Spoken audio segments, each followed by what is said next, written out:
Magandang hapon sa inyo lahat. Ito na ang karugtong ng mutya ng saging. Simula nang nakuha ni Lolo Encho ang mutya ng saging at dali-dali na itong pumunta sa kanilang bahay. Gula-gulanit ang kanyang damit at maraming sugat at galos dahil doon sa kanyang pakikipagbaka sa bantay ng mutya ng saging. At nang dumating si Lolo Enchong sa kanyang bahay, agad naman nakita ng kanyang nanay. Enchong, bakit ganyan ang itsura mo? Gula-gulanit ang iyong mga damit. At bakit ang dami mo mga galos? Nay, ako po'y nakipagsagupaan sa lamang lupa na nagbabantay sa mutya ng saging. Ito na, nasa akin na ang mutya ng saging. At hindi na tayo mangangamba at mapapagtanggol ko na kayo sa lahat ng oras. Hindi alam ni Enchong na hindi pa ito katapusan ng kanyang kalbaryo.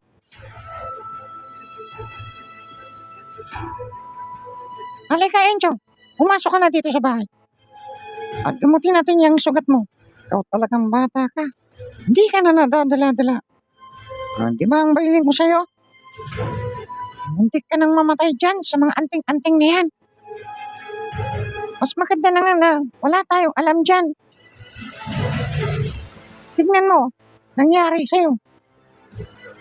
Gusto mo bang sumunod sa yapak ng iyong ama? Na ganyan din ang sinapit niya. Halos hindi na nakabalik sa atin. Ngayon, ikaw ay susunod pa rin. Ay, naku, Diyos ko, Ginoo. Ay, patawarin niyo ako. Diyos ko, sa aking anak na masyadong mapusok sa mga agimat. Patnubayan niyo siya. Enchong, hala. Maglinis ka na. At gagamitin na natin ang sugat mo. Ito talagang bata ka. Napakatigas ng iyong ulo. Opo, Nay. Bibihis na po at maliligo. Gagamutin ko na rin po mga sugat.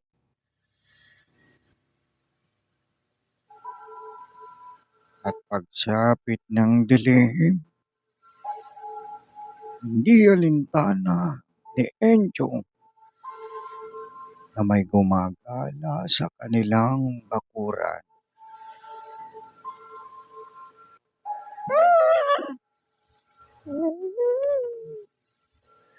Naamoy ko.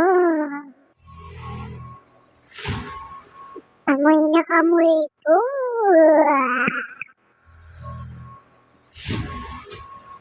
Na andito ang agimat. Pero medyo mahina at wala pang lakas.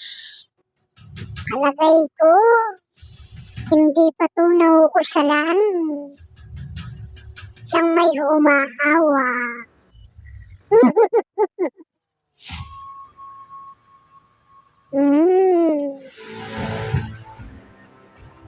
Hindi alintana ni Enchong ang kanyang peligro.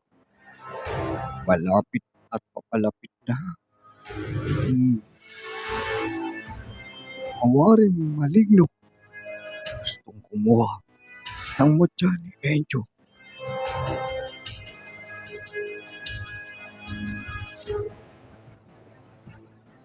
At biglang pumalabog ang kanilang bubong. Sino yan? Nay, parang may tao sa bubong. Ha? Kunin mo lang yan. Matulog ka na. Talaga. Pero hindi mapakali si Encho. Animoy parang may nanonood sa kanya.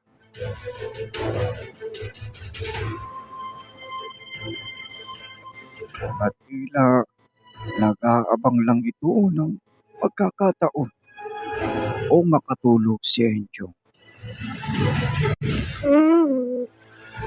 Nakita din kita. Andyan ka lang pala. Hihintayin ko ang iyong pagtulog. At dahan-dahan akong kukuhanin sa'yo yan. Pinata. Hindi alam ni Encho na may balak kuhanin ang mutya na nasa kanya. Maraming salamat po at itutuloy po natin ang susunod na mutya ng saging. Ano kaya ang mangyayari sa kanilang magpamilya?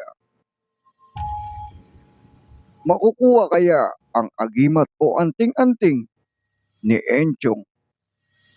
Mapapatay kaya ang impakto o maligno na dumalaw sa kanilang bahay?